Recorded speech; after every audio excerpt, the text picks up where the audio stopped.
నమస్తే, welcome to DY news. నేను KV. ముందుగా హెడ్లైన్స్.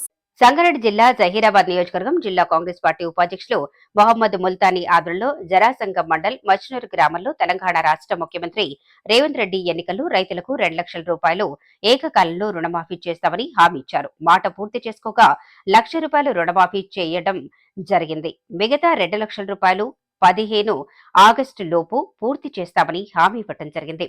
గత బీఆర్ఎస్ ప్రభుత్వం రైతులకు రుణమాఫీ చేస్తామని రైతులను మోసం చేశారు. ఇచ్చిన మాట నిలబెట్టుకోవటానికి కాంగ్రెస్ పార్టీ ఎప్పటికీ రైతులకు ఆదుకుంటుందని ఇట్టి కార్యక్రమంలో మచ్నూరు గ్రామ రైతులు ఎడ్ల బండ్లతో ఊరేగింపు చేయడం జరిగింది. రేవంత్ రెడ్డి ముఖ్యమంత్రి గారి చిత్రపటానికి పాలాభిషేకం చేయడం జరిగింది. కాంగ్రెస్ పార్టీ కార్యకర్తలు, నాయకులు, అభిమానులు తదితరులు ఈ కార్యక్రమంలో పాల్గొన్నారు.